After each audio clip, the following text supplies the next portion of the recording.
ya Pak Jokowi ini sempoyongan, karena pada hari yang sama ketika kami sudah selesai melakukan acara kami di Solo, kemudian kami lanjut ke Malang ya di tanggal 4 ya, acara kami di Solo tanggal 3 Oktober, acara di Malang tuh tanggal 4 dan 5. Ternyata Pak Jokowi pergi ke Jakarta untuk menemui Presiden Prabowo Subianto selama 2 jam.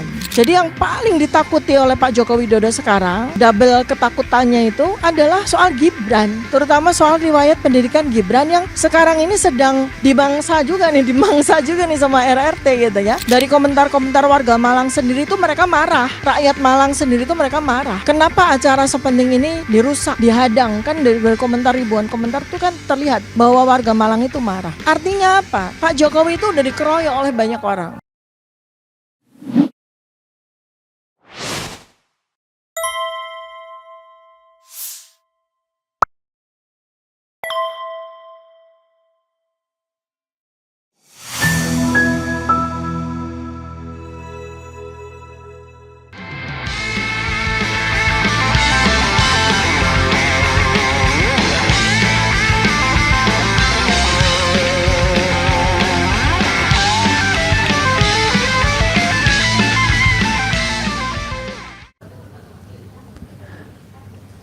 Assalamualaikum warahmatullahi wabarakatuh, Sobat RH sekalian.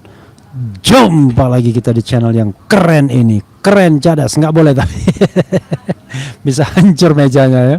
Ya saudara sekalian, seperti yang saya janjikan tadi, Dr. Tifa juga akan bergabung dengan Abdullah Al-Qadiri. Kita ingin bicara lebih lanjut perjalanan yang dilakukan oleh Dr. Tifa selama 2 hari ini. Tetapi kita akan mulai dengan penghadangan. Kelihatannya Dr. Tifa sudah menjadi Rocky Gerung, ya kan? Pada masa tertentu sudah menjadi Gus Nur pada masa sekarang, ya. Sudah menjadi siapa lagi? Orang-orang yang kemudian dilarang berbicara. Bahkan Abdul Somad, ya, seorang ulama juga pernah dilarang berbicara. Alasannya macam-macam. HTI lah untuk Gus Nur barangkali. Kemudian memecah belah bangsa, NKRI dan lain sebagainya. Semua itu karena perdebatan tentang ijazah palsu yang kelihatannya agak membuat Jokowi sempoyongan. Am I right? Saya tidak tahu, nanti akan dibahas lebih lanjut. Dan terbukti kemudian Joko Widodo menemui Prabowo Subianto. Jadi sahabat sekalian, sebelum kita bicara apa yang dilihat, ditemukan selama 2 hari perjalanan di Solo dan Malang, coba kita ingin tanya bagaimana perasaan Dr. Tifa. Ternyata dia sudah menjadi orang yang dianggap berbahaya sehingga kedatangannya ditunggu untuk dihadang sehingga tidak bisa menginap di tempat yang sudah disediakan panitia, dan bahkan lebih dari itu hampir tidak jadi acara diskusinya. Hampir tidak jadi acara diskusi. Untung ada Al-Qadiri, ya kan? Sehingga argo jalan lagi. Silakan Dr. Tifa. This is your time, ya. Ya, bismillahirrahmanirrahim. Assalamualaikum warahmatullahi wabarakatuh. Ya, ini cerita seru pada hari-hari ini ya, karena macam-macam. Intinya ketika kita bekerja sama dengan beberapa pihak, ada yang menerima dan kemudian dengan gagah berani bisa menjalankan kegiatan sama seperti yang terjadi di Solo, dan hari kedua di Malang. Rencanakan kami memang roadshow ya, dari kota ke kota seperti itu. Kemudian yang ditanyakan oleh Bang Refli tadi adalah soal perasaan saya ya. Perasaan saya adalah begini, jadi ini justru menunjukkan betapa Jokowi ini sempoyongan sekarang. Kebingungan ya. Sempoyongan, kebingungan. Terbukti dari sebelum ke Malang kami melakukan bedah buku di kota Solo, kota yang sangat penting ya. Dan disambut dengan sangat luar biasa oleh masyarakat Solo. Semua kegiatan yang berlangsung di Solo itu baik-baik saja, lancar-lancar saja. Kami bertemu dengan warga Solo. Kami mengumpulkan data primer dengan orang-orang yang punya kredensial ya untuk menjadi narasumber kami, narasumber primer yang kami cari, yaitu siapa yang punya hubungan di masa lalu Jokowi, kemudian orang-orang yang ada di desa tempat kelahirannya Pak Jokowi, Joko Widodo, teman-teman masa kecilnya, kemudian di mana dia dilahirkan, kemudian makam keluarga, kemudian juga tak kalah pentingnya adalah tentang jejak masa lalu dari Insinyur Hari Mulyono ya, yang mahasiswa asli Fakultas Kehutanan UGM. Semua terjadi dengan sangat lancar. Kemudian kami juga mengadakan kerjasama bedah buku dengan aktivis ya, aktivis di Solo, dan alhamdulillah juga berlangsung dengan lancar. Banyak para ulama, kemudian akademisi, kemudian juga dokter, kemudian juga banyaklah ya masyarakat Solo tuh menyambut bedah buku kami dengan gegap gempita begitu ya, lancar semuanya. Kemudian kami lanjutkan perjalanan ke Malang untuk memenuhi undangan dari Ustadz Andri Kurniawan. Acaranya adalah acara keagamaan dan kami diberikan 3 sesi ya. Jadi saya, kemudian Pak Roy Suryo, kemudian rombongan kami, Pak Al-Katiri sebagai host ya, sebagai host di acara tersebut ya, sebagai salah satu panitia di acara tersebut. Kemudian Bang Refli Harun juga beserta dengan teman-teman yang lain, ada Bang Edi Mulyadi dan tokoh-tokoh yang lain. Nah, ternyata pada hari pertama di mana kami ada 1 sesi itu Mas Roy Suryo yang harusnya bicara, ternyata ada sebuah peristiwa yang nanti apa tadi sudah dijelaskan oleh Pak Al-Katiri ya. Ya, sudah ya.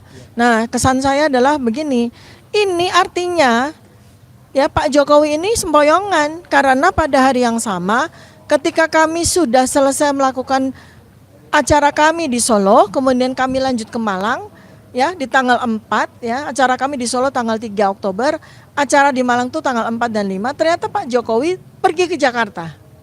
Pergi ke Jakarta untuk menemui Presiden Prabowo Subianto selama 2 jam.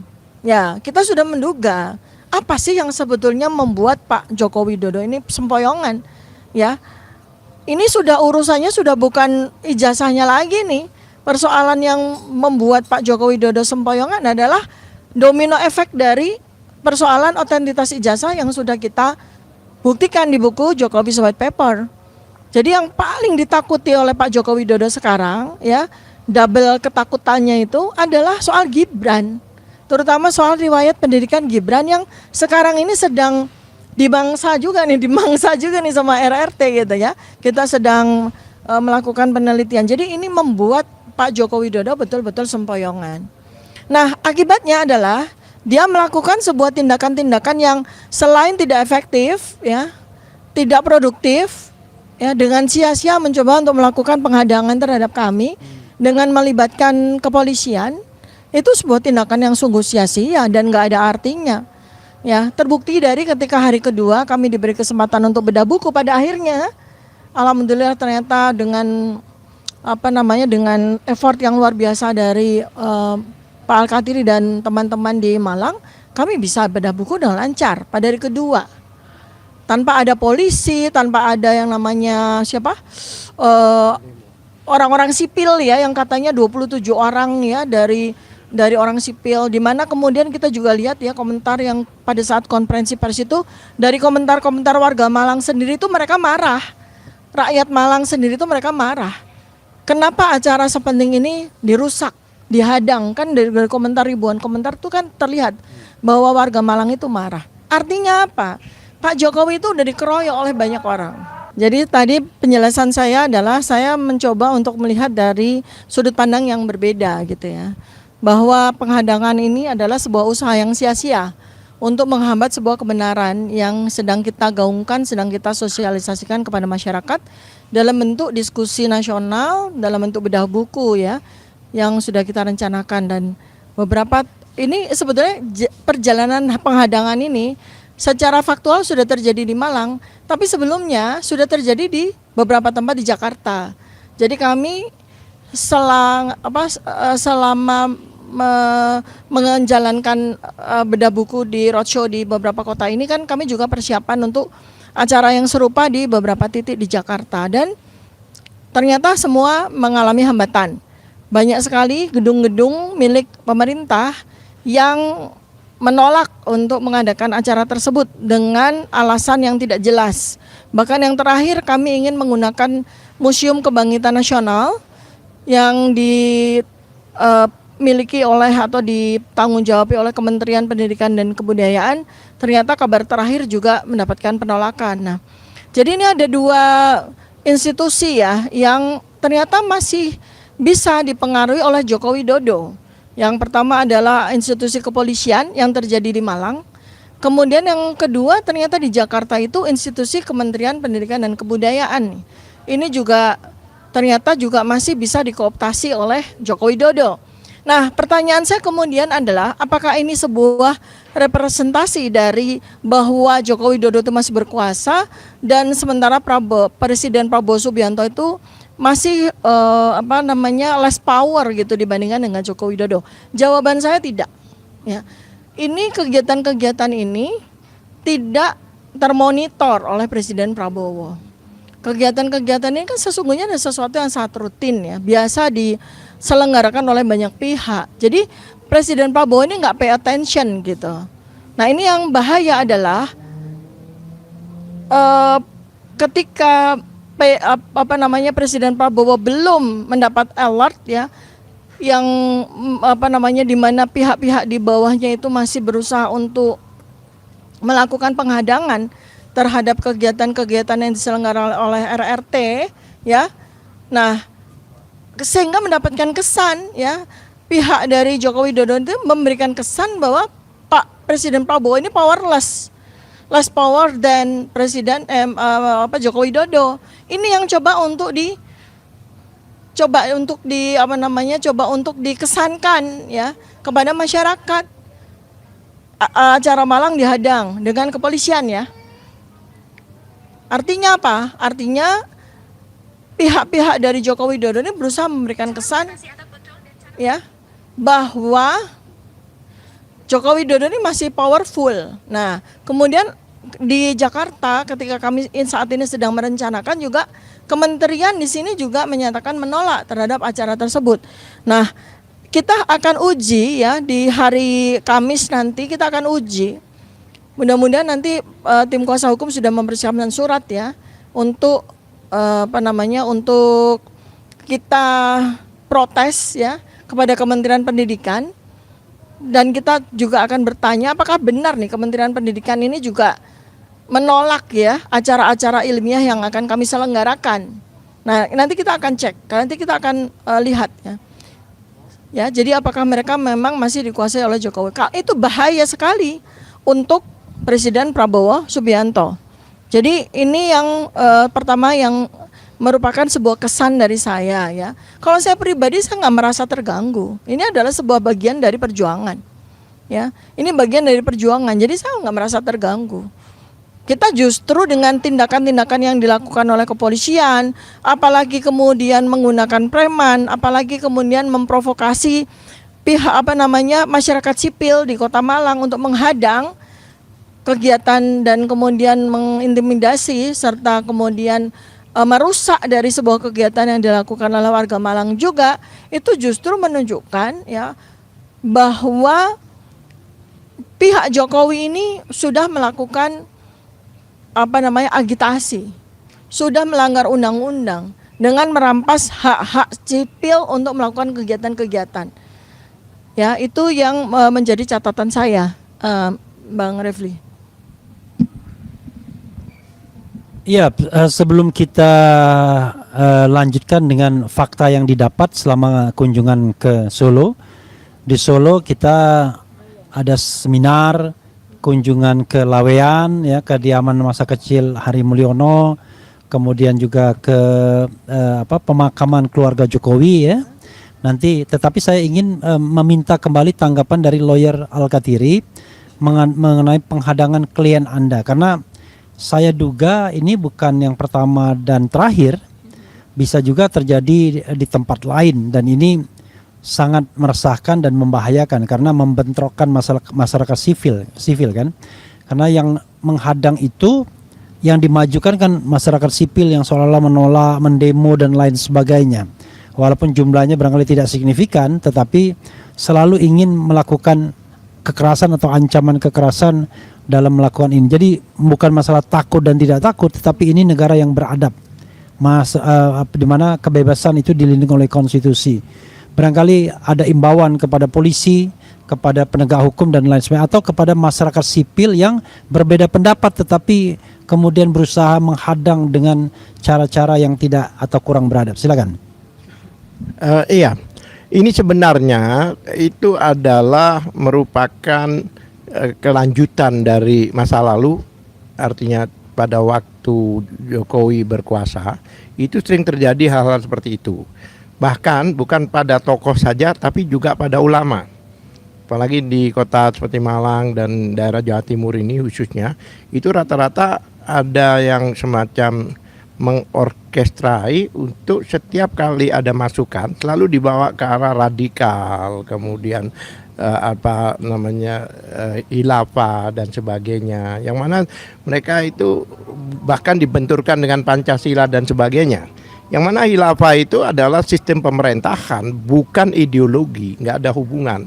Dan tidak ada aturan yang menyatakan bahwa khilafah apa itu tidak diperbolehkan di Indonesia, tidak.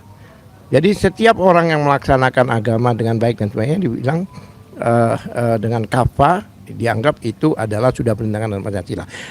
Himbauan kami terhadap masyarakat dan sebagainya, masyarakat itu kan paham hukum, paham konstitusi. Sekali lagi, konstitusi. Paham konstitusi, ya kan, masyarakat itu paham.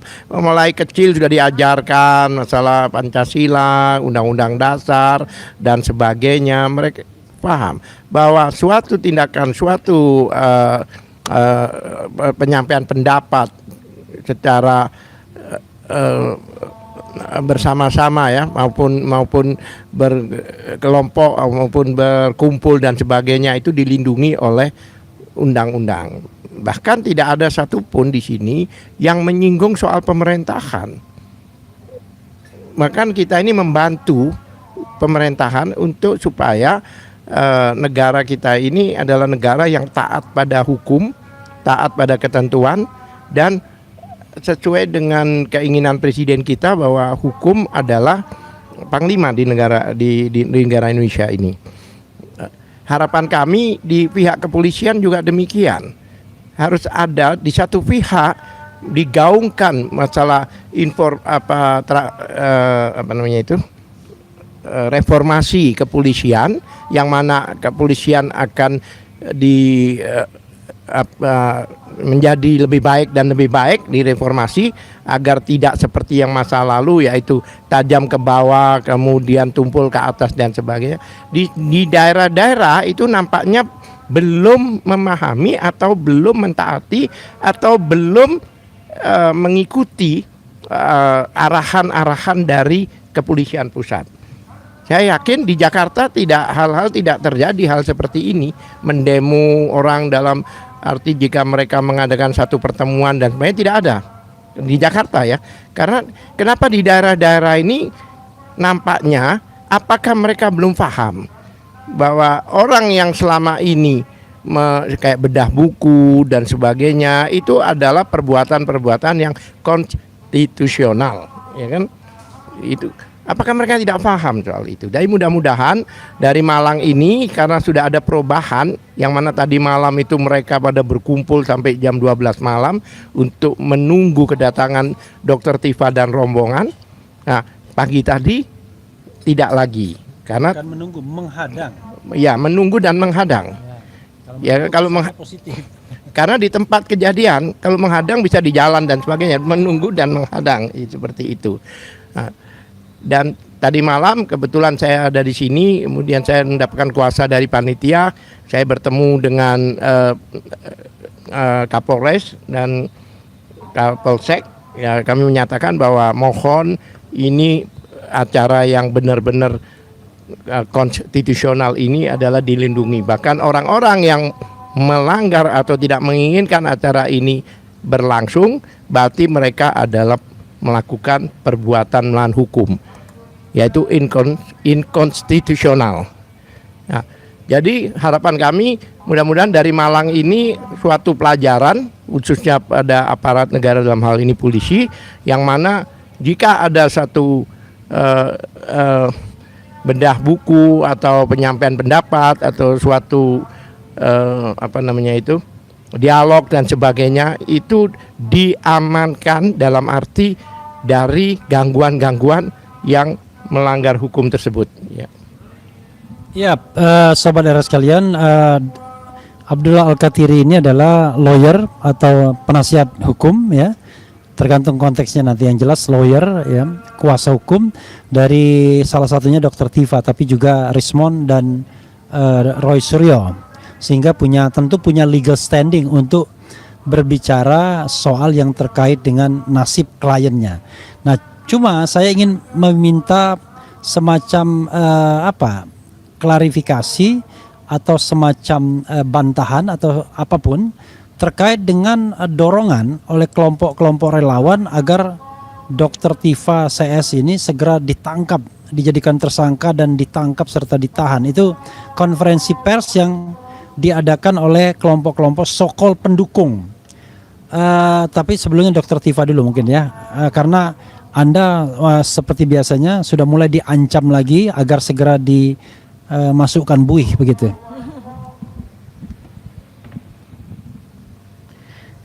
Ya, jadi terkait dengan hadangan maupun hambatan kepada RRT ini, saya juga mengingatkan justru kepada pihak Joko Widodo dan para termulnya bahwa sesuai dengan sejarah panjang umat manusia, siapa yang dihambat itu dia akan makin populer. Siapa yang dihadang atau ditekan, dia akan makin melenting dan akan makin melejit. Ya, ini hukum alam. Jadi sama seperti yang terjadi pada kondisi sekarang terkait dengan ijazah Joko Widodo, di mana dalam 5 bulan RRT berjuang untuk membongkar otentitas ijazah Joko Widodo dan kemudian mengalami kriminalisasi, mendapatkan pemeriksaan, ya. Selain itu juga ancaman-ancaman verbal maupun non-verbal, ancaman fisik maupun non-fisik, ya. Tetapi kami terus maju, ya, bahkan tidak surut langkah kami untuk melakukan amanah, ya, terhadap profesi kami atau terhadap kompetensi kami sebagai akademisi dan sebagai ilmuwan, ya. Justru makin hari kita makin lihat, sekali lagi bukan hanya Pak Joko Widodo yang sempoyongan, tapi termul ini semakin kurang bahan. Jadi yang mereka lakukan selama 5 bulan ini dan bahkan sampai sekarang, ancaman terus. Yang bisa mereka lakukan, yang bisa mereka sampaikan kepada masyarakat itu kan ancaman terus dan ancaman terus. Justru itu menunjukkan siapa yang melakukan ancaman, dan ancaman itu juga itu saja. Itu selain dia tidak relevan, dia tidak punya bahan, dia tidak punya ilmu. Yang dia punya satu-satunya adalah ancaman. Dan bahkan ancaman yang paling mutakhir ini, ya, ancaman yang paling baru dari termul ini kan ancaman yang bahkan sampai melanggar undang-undang pornografi, ya, dan kemudian juga menggunakan, ya, atau memanfaatkan, ya, kelemahan dari kaum perempuan yang tidak berdaya, bisa diprovokasi, ya, untuk bahkan mengancam akan melakukan demo besar-besaran. 500 orang perempuan nanti akan buka bra dan celana dalam, itu kan luar biasa. Itu dari kata-kata itu saja sudah melanggar undang-undang pornografi dan melanggar undang-undang ketertiban umum, ya, apalagi kalau itu dilaksanakan. Jadi saya ini betul-betul sedih, ya. Kenapa termul itu sampai hilang akal dan hilang kewarasan, sampai memanfaatkan kelemahan dan mungkin juga kurangnya pendidikan dari para tokoh termul perempuan itu yang ikut konferensi pers itu, ya. Jadi ini pendidikan yang sangat tidak bagus yang dilakukan oleh para termul selama ini di dalam mengantisipasi atau melawan dari kebenaran yang dilakukan oleh kami RRT, ya. Kalau kami tetap, ya, jalur yang kami gunakan ini adalah jalur ilmiah, jalur saintifik. Jadi kalau seandainya para termul atau Joko Widodo ini tuh punya sebuah counter kepada kami, ya counternya secara ilmiah, bukan dengan tindakan-tindakan yang semakin mereduksi dari kewarasan ya, semakin jauh dari akal sehat ya. Jangan seperti itu. Karena apa? Tindakan yang kalian lakukan itu adalah tindakan bunuh diri ya. Tindakan bunuh diri yang sangat merugikan Joko Widodo sendiri ya. Jadi itu terhadap ancaman, sekali lagi ancaman itu sudah kenyang kami terima ya, dan yang membuat kami akan diproses dan sebagainya itu bukan kalian para termul, tetapi hukum. Maka kita di sini juga sekaligus melakukan ujian. Ya, kasus ini, kasus ijazah Joko Widodo ini adalah ujian dari bagaimana Presiden Prabowo Subianto itu mampu atau tidak menegakkan hukum di Indonesia. Jangan kemudian ganti presiden ternyata impact atau dampak yang terjadi pada aktivis-aktivis politik dan orang-orang yang vokal masih sama saja dengan yang terjadi 10 tahun yang lalu di rezimnya Joko Widodo. Saya sangat yakin sebetulnya bahwa Pak Presiden Prabowo Subianto itu bukan orang sepicik atau sepengecut Joko Widodo ya. Pak Presiden Prabowo kita tahu beliau itu selain sangat cerdas juga pasti mudah-mudahan wawasannya jauh lebih luas daripada Jokowi. Jadi ini kita sama-sama sebetulnya melakukan kalkulasi dari langkah-langkah strategi yang kita lakukan. Kalau kami ya bersama tim kuasa hukum kami, bersama teman-teman akademisi dan peneliti, ini kami melakukan 2 langkah yang legal. Pertama adalah langkah ilmiah, yang kedua adalah langkah hukum. Kita bersurat meminta pihak UGM untuk mematuhi undang-undang keterbukaan informasi publik itu juga dilakukan dengan prosedur secara elegan dan sekaligus menghormati hukum. Kemudian kami juga bersurat kepada KPU dan sudah dapat jawaban tanggal 2 Oktober yang lalu, itu juga secara legal. Ketiga, para termul juga sudah harus menyadari, kenapa? Masyarakat Indonesia ini bangkit semua. Saya beberapa bulan yang lalu sudah sampaikan, kalau sampai RRT ini dikriminalisasi, apakah kasus akan berhenti? Apakah Joko Widodo kemudian akan menang? Apakah ijazah dinyatakan palsu? Tidak. Akan muncul ROI berikutnya, muncul respon berikutnya, muncul tifa berikutnya, dan sekarang sudah terjadi. Apakah ijazah dinyatakan akan asli, bukan palsu? Ya, gimana? Konteksnya tadi. Ya, jadi sekali lagi nih saya sampaikan ya, sudah muncul orang-orang berani sudah muncul. Bukan cuma mereka berdua ya. Di Solo sudah muncul. Ada yang namanya Saudara Topan Hakim yang melakukan citizen lawsuit ya di bawah tim kuasa hukum kami juga Pak Dr. Muhammad Taufik dan kawan-kawan di Solo. Kemudian di Jogja juga sudah ada beberapa orang yang melakukan gugatan, dan tidak tertutup kemungkinan gugatan demi gugatan terhadap Joko Widodo, terutama terkait dengan keaslian ijazahnya ya, menggugat keaslian ijazahnya ini akan terus bergulir. Saat ini juga ada emak-emak ya yang bergabung di ARM itu ya, itu pun juga sudah akan melakukan gugatan. Jadi ini sudah bergulir dan ini akan menjadi gulungan bola salju yang tidak saja membuat Pak Joko Widodo ini semakin sempoyongan, justru akan tergulung oleh bola salju itu. Jadi ini sebetulnya adalah momentum bagi Joko Widodo sendiri untuk mengakui ya. Kemudian momentum bagi pemerintah untuk menegakkan hegemoninya, untuk menegakkan kewibawaan sekaligus power dari Presiden Prabowo untuk bisa mengelola ya kasus dugaan ijazah palsunya Joko Widodo. Ini saya nggak bilang dugaan lagi ya, karena secara saintifik sudah kami buktikan bahwa ijazah Joko Widodo itu memang palsu ya. Tinggal sekarang bagaimana sikap dari Pak Joko Widodo. Saya mengimbau kepada rakyat Indonesia, ayo kita dorong Pak Joko Widodo untuk mengaku bersalah, bertobat ya. Soal urusan hukum biarlah nanti diselesaikan oleh para ahli hukum ya. Tetapi untuk saya selaku warga negara Indonesia, ayo rakyat Indonesia, warga negara Indonesia, ayo kita sama-sama dorong agar Pak Joko Widodo itu mau mengaku, mau bertobat ya. Kemudian ya kita akan selesaikan dengan apa? Kalau saya rekonsiliasi nasional. Kalau memang Pak Joko Widodo itu bertobat, maka terjadi rekonsiliasi nasional ya. Dan ya insya Allah sejarah dari bangsa Indonesia ini akan terselamatkan ya.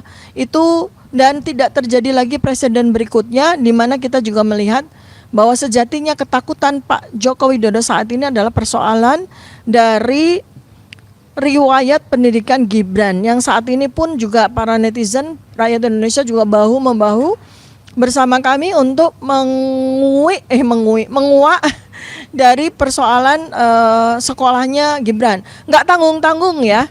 Jadi nggak tanggung-tanggung ini. Di Singapura, akademisi yang berkomentar tentang kejanggalan atau keanehan dari riwayat pendidikan Gibran di Singapura itu nggak main-main. Profesor Zulfikar dari Nanyang University, ya, Nanyang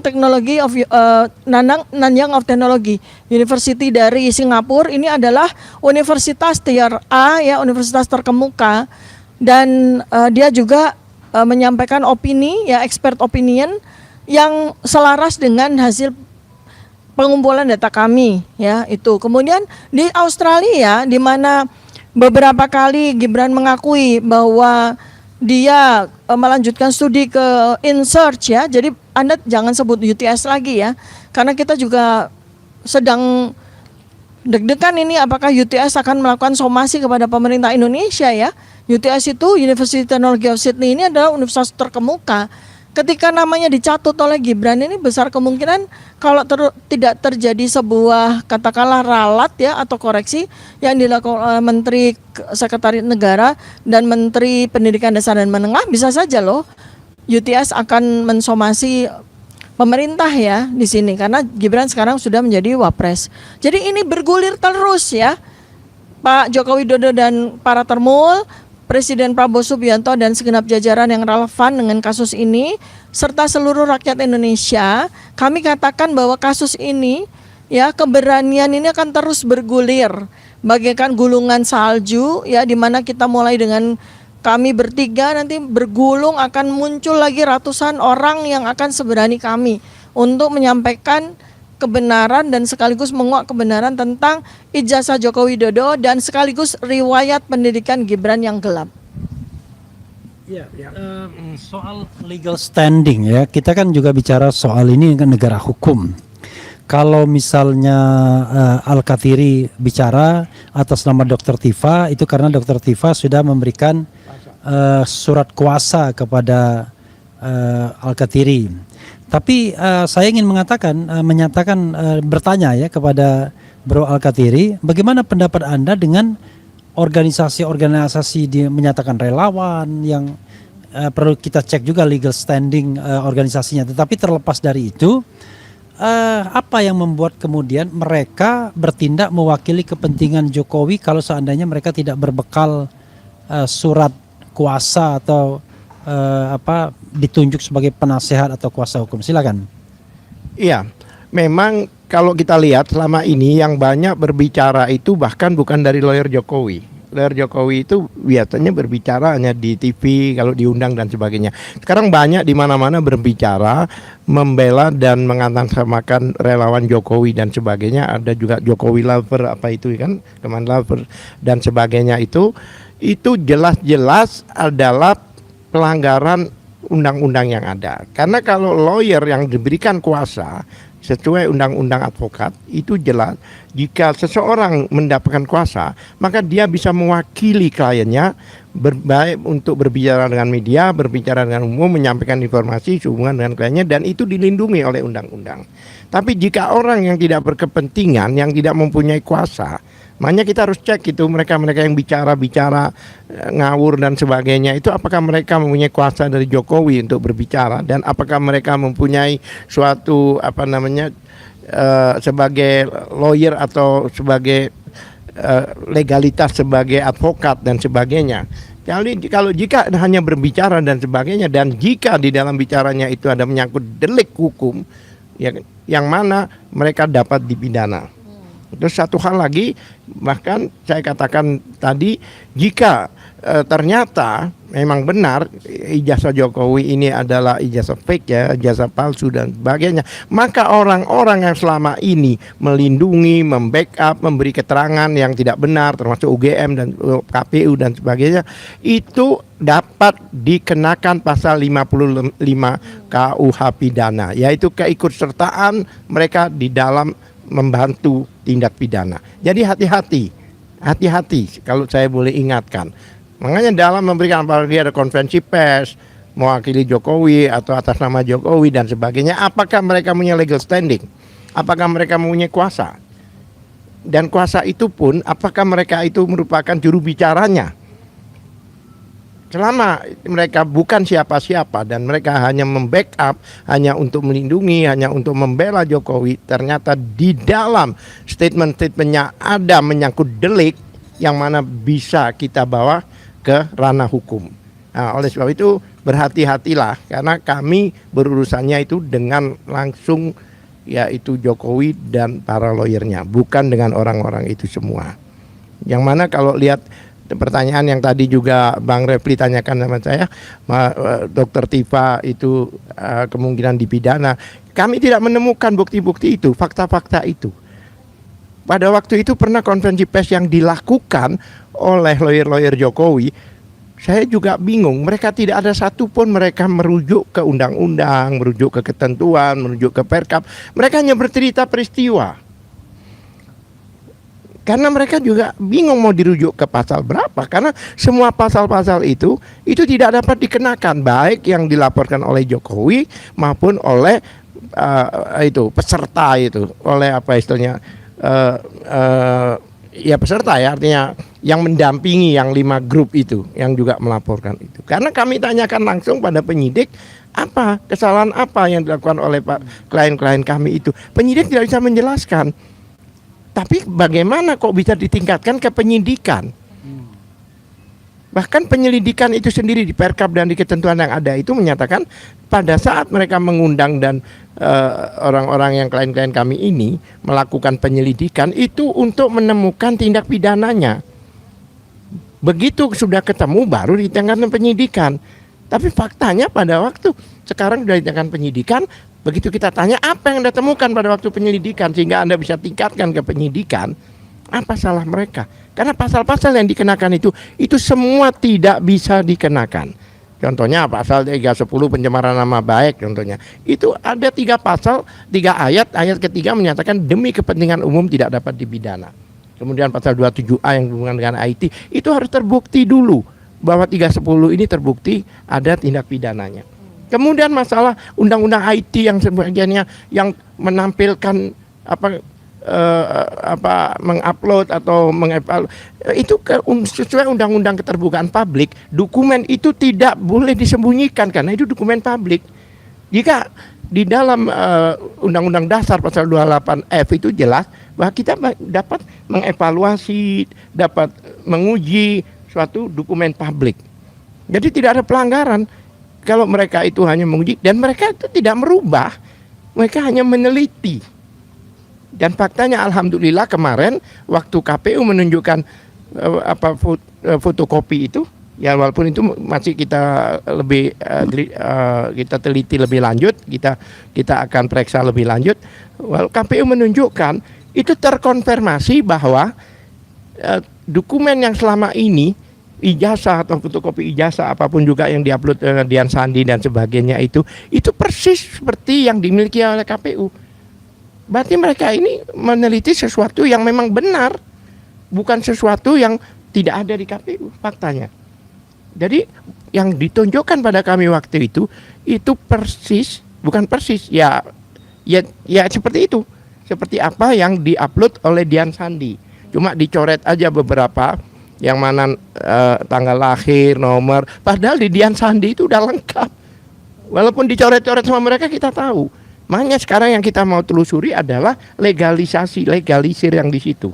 Apakah betul orang-orang itu yang melegalisir? Karena yang melegalisir itu kalau kami lihat sepintas itu bukan dekan maupun bukan rektor.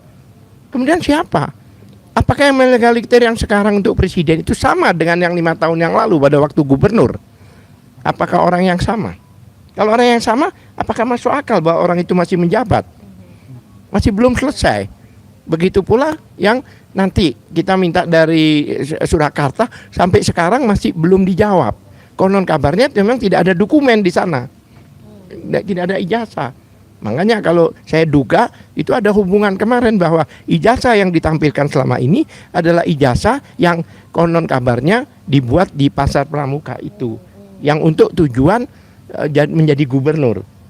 Jadi ini ada missing link antara yang waktu jadi wali kota di Surakarta dengan di sini. Oleh sebab itu kami 3 dokumen itu harus kami dapatkan sehingga kami cross check apakah benar dokumen-dokumen itu sama.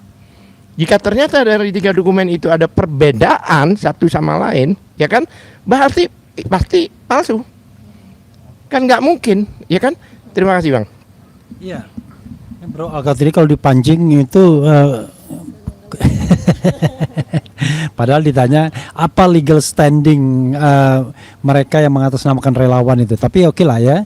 Jadi saudara sekalian, ini kita bicara ranah ya, ranah politik dan ranah hukum. Nah, sekarang ini sedang berkonflik antara dua kelompok masyarakat atau seorang tokoh dengan beberapa kelompok masyarakat. Jadi ini masuk dalam ranah hukum dan kemudian harusnya ya jawab jinawabnya ya antar lawyer harusnya ya.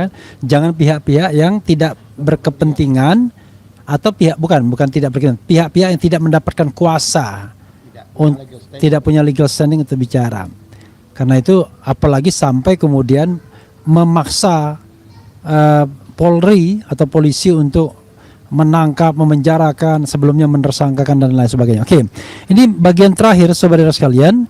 Saya ini minta eksplorasi dari Dr. Tifa mengenai kunjungan yang dilakukan di Solo dan kalau mau yang di Malang mau disampaikan lagi, oke, silakan. This is your time untuk mengeksplorasi dan saya tidak akan mengganggu. Silakan. Sebelumnya nanti saya akan closing. Ya. Baik nih, jadi tanggal 2 dan 3 Oktober 2025 ya, kami punya acara di Solo ya. Kami itu RRT ya. Di sini R1 Roy Suryo dengan saya Dr. Tifa, Bang Rismon sedang eksplor ke Bali G sekalian mempersiapkan acara di Medan. Kemudian kami juga bersama dengan Bang Refli Harun ya. Jadi acara kami di Solo itu ada 2. Pertama adalah kami menghadiri acara bedah buku yang diselenggarakan oleh masyarakat Solo dan berlangsung secara lancar ya, tidak ada gangguan, tidak seperti yang terjadi di Malang. Kemudian yang kedua adalah kami ini dalam rangka pengumpulan data-data primer dan sekunder untuk memenuhi simpulan dari 2 penelitian yang kami selenggarakan, kami adakan secara paralel. Yang pertama penelitian tentang jejak masa lalu Joko Widodo. Kemudian yang kedua adalah tentang riwayat pendidikan dari Gibran Rakabuming ya. Jadi data primer yang kami dapatkan adalah masyarakat di Kampung Laweyan. Nah, ini menarik sekali ya, ketika kami sedang wawancara, kemudian juga deep talk begitu ya, wawancara secara mendalam kepada masyarakat Solo ya. Kenapa kami pilih masyarakat Kampung Laweyan? Karena masyarakat Kampung Laweyan ini konglomerat Solo asli ya di zaman dahulu. Orang-orang terkaya di Solo itu adanya di Kampung Laweyan. Dan yang paling penting dari Kampung Laweyan ini adalah di sana ada situs kediaman dari almarhum Insinyur Hari Mulyono. Sebagaimana rakyat Indonesia tahu, almarhum Insinyur Hari Mulyono ini ada 2 predikat. Yang pertama, beliaulah mahasiswa asli Fakultas Kehutanan UGM yang diterima di Proyek Perintis 1 tahun 1980. Dan karena beliau memang sejak kecil dikenal cerdas, maka beliau kemudian bisa menyelesaikan pendidikannya di Fakultas Kehutanan UGM di Prodi Sarjana tepat 5 tahun. Jadi beliau wisuda tahun 1985 ya. Dari situ kemudian kami juga mendapatkan sebuah pemahaman ya, bahwa ternyata masyarakat Solo itu sekarang sudah berani untuk speak up ya, berani untuk menyatakan pendapat, bahkan di tempat-tempat yang paling sensitif sekalipun.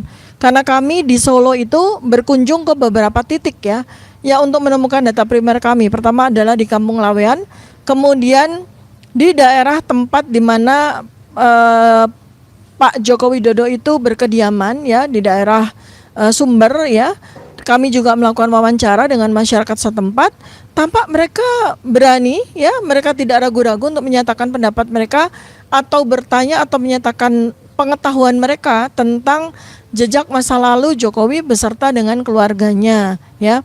Kemudian ada pesan juga yang akan saya sampaikan terus-menerus kepada segenap rakyat Indonesia, ya, bahwa masyarakat Solo itu menolak, ya, istilah geng Solo, ya. Geng Solo itu kan secara terminologi adalah, ya, persekongkolan, ya, atau kong kali kong, atau sebuah persekutuan, ya, jahat antara pebisnis kemudian pejabat yang melakukan kejahatan dengan menguasai sumber daya alam Indonesia, begitu, ya. Dan pusatnya adalah di Solo, ya. Tambah lagi adalah Partai Coklat atau kepolisian di situ. Nah, masyarakat Solo menolak. Kenapa? Karena mereka berkata bahwa mereka itu juga jadi korbannya Joko Widodo. Mereka itu juga menjadi korban dari orang-orang yang masuk di dalam persekongkolan orang-orang atau kroninya Joko Widodo. Jadi mereka menolak istilah geng Solo. Mereka ingin geng Solo atau istilah geng Solo itu diganti dengan istilah persekongkolan jahat, begitu, ya. Dan ini adalah keinginan dari masyarakat Solo, karena mereka nggak mau dikatakan terlibat. Kalau geng Solo itu artinya kan seluruh masyarakat Solo terlibat, gitu. Mereka tidak mau. Dan kemudian juga kami ini tidak hanya satu kali, ya, karena kan metode kami itu adalah in-depth interview, ya. Kita melakukan in-depth interview, kita melakukan wawancara mendalam kepada narasumber kami, ya. Narasumber kami harus kami anonimkan kecuali apabila mereka memang mau jadi whistleblower, ya, menjadi saksi pemberi informasi, ya. Dan beberapa orang yang kami temui selain dari masyarakat Kampung Lawean sendiri, mereka juga alumni Universitas Gadjah Mada. Kisaran di tahun 1977 sampai 1985. Artinya apa? Artinya mereka itu sepantaran, ya, seusia dengan Pak Insinyur Hari Mulyono yang mahasiswa asli UGM, dan sekaligus juga sepantaran dengan Pak Joko Widodo sendiri, ya. Andai kata dia memang betul pernah menempuh pendidikan di UGM, ya. Jadi mereka bersedia untuk menjadi narasumber sekaligus saksi, ya, saksi. Kemudian lanjut kami melakukan observasi dan sekaligus ziarah ke makamnya almarhum Insinyur Hari Mulyono. Nah, ini ada satu kesan, ya, ini bukan expert opinion atau bukan sebuah pendapat akademis, tapi adalah sebagai kesan dari keturunan dari warga Solo, ya, karena ibu saya kan orang Solo asli, ya. Jadi makamnya Insinyur Hari Mulyono itu ada di luar kota Solo, tepatnya di kota Karanganyar, ya, dan di sebuah desa yang terpencil, gitu, ya. Jadi makamnya itu terpencil. Ada nanti ditunjukkan, ya, ditunjukkan videonya di RH Channel, ya, Bang Refli, ya. Jadi nanti ditunjukkan situsnya itu ada di mana supaya rakyat Indonesia tahu posisinya ada di mana. Dan sebagai keluarga konglomerat di Kampung Lawean itu sesuatu yang sangat tidak lazim. Karena Kampung Lawean itu, ya, selain sebuah kampung yang eksklusif, mereka juga punya makam eksklusif, ya. Karena rata-rata dari warga Kampung Lawean itu kan saling saudara, ya, saling saudara. Sehingga mereka juga punya makam keluarga yang ada di dalam lingkup Kampung Lawean tersebut. Sehingga ketika Pak Hari Mulyono ini wafat, ya, sebagai salah satu anggota keluarga Kampung Lawean, kemudian dia dimakamkan jauh di sana di Desa Mundu, ya, kota Karanganyar. Itu adalah sesuatu yang sangat tidak lazim, sesuatu yang sangat tidak biasa dalam budaya masyarakat Jawa kuno seperti masyarakat Solo, ya. Jadi adalah sebuah pertanyaan besar, kenapa almarhum Insinyur Joko Widodo, Insinyur Hari Mulyono ini dimakamkan menjadi satu dengan makam, ya, orang-orang yang dianggap memiliki hubungan darah dengan Joko Widodo, ya. Nah, kemudian kami berkunjung ke makam tersebut dan sekaligus berziarah.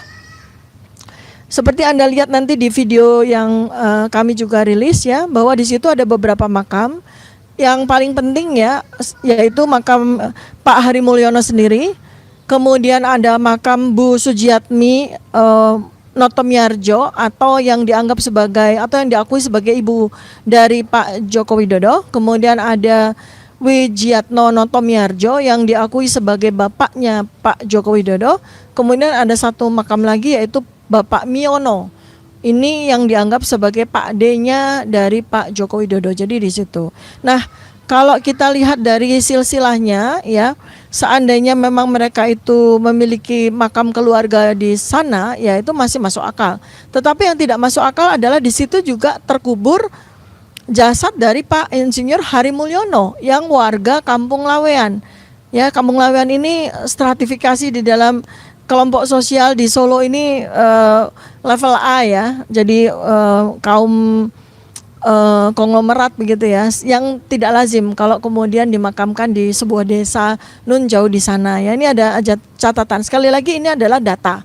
Jadi saya tidak melakukan sebuah opinion apapun, saya tidak menyatakan sebuah pendapat, ini adalah data. Karena kebetulan saya juga punya riwayat, punya nenek moyang orang Solo ya, jadi hal-hal yang seperti ini itu secara detail saya tahu persis.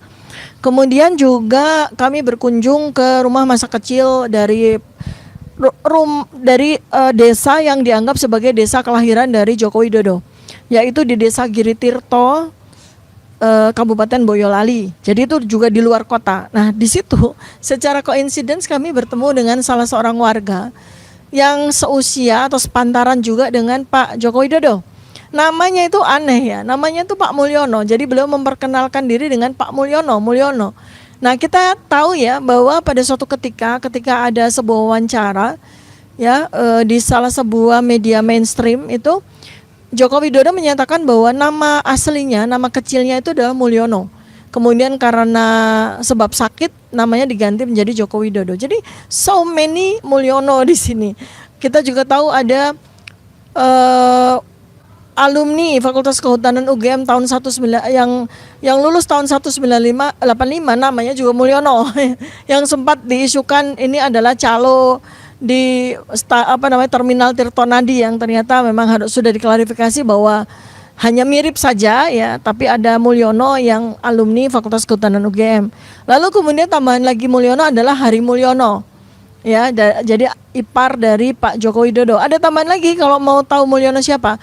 Pak Bambang Tri ya, namanya Pak Bambang Tri Mulyono juga gitu ya. Jadi Pak Bambang Tri ini adalah seorang whistleblower yang termasuk yang pertama kali mencoba untuk menguak jejak dari masa lalu Jokowi, termasuk ijazah-ijazahnya. Nah, mungkin nanti kami akan eksplor lagi. Jadi di situ kami juga dapat banyak data di rumah masa kecilnya Joko Widodo itu ya. Data-data yang bukan kemudian menjadi clear ya tentang masa lalu Joko Widodo, tetapi justru malah menambah kejanggalan dari masa lalunya Joko Widodo. Nanti akan kami bukukan tersendiri ya. Itu.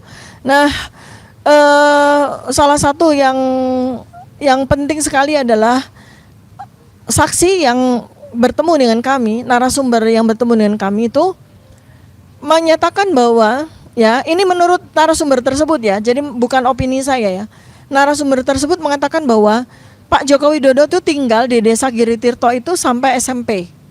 Jadi artinya karena kota Boyolali itu di masa lalu ke kota Solo itu sangat jauh.